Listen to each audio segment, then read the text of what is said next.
আসসালামু আলাইকুম রহমতুল্লাহ। আমি ডাক্তার শাহিদা সুলতানা মিনা বলছি ঢাকা মিরপুর থেকে। জানেন তো, স্রষ্টা যদি কাউকে কোনো কিছু শেখাতে চায় ঠিক শিখিয়ে দিবে, তার বাস্তব প্রমাণ আমি আপনাদের কাছে। গত 3 দিন থেকে প্রচণ্ডভাবে জ্বরে ভুগছিলাম, প্রায় 103 ডিগ্রি। এখন আলহামদুলিল্লাহ আমার জ্বরও নেই, মাথা ব্যথাও নেই, শরীর ব্যথাও নেই।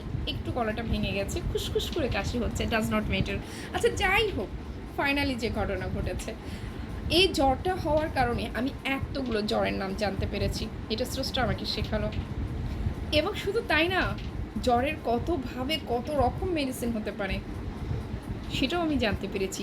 প্রতিনিয়ত এক একটা জ্বরের নাম ধরে এক একটা মেডিসিন নিয়ে আমি আপনাদের সামনে আসবো, কথা দিচ্ছি। কিন্তু আমার জ্বরটা ভালো হলো কী করে? প্রাকৃতিক উপায়ে। জানেন তো, আমি তো স্রষ্টার খুব একজন ভক্ত। আমি স্রষ্টাকে বললাম আমি ওষুধ খেতে চাই না, আমি ভালো হতে চাই, তুমি আমায় ভালো করে দাও না। আমি জানি আমি ওষুধ ছাড়া ভালো থাকবো যদি তুমি আমায় হেল্প করো। আর আমি তো মেডিটেশন করতে পছন্দ করি, আর ইয়োগা করতে পছন্দ করি। আমি মেডিটেশনের সাথে আছি প্রায় আজকে 12 বছর।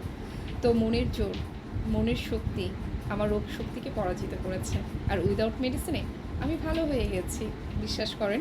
আলহামদুলিল্লাহ আমি এখন খুব ফিট আছি। তাই বলে জ্বরকে নিয়ে পড়ে থাকবেন না।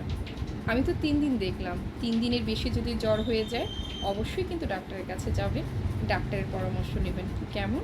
সে পর্যন্ত সবাই ভালো থাকবেন, সুস্থ থাকবেন। আল্লাহ হাফেজ।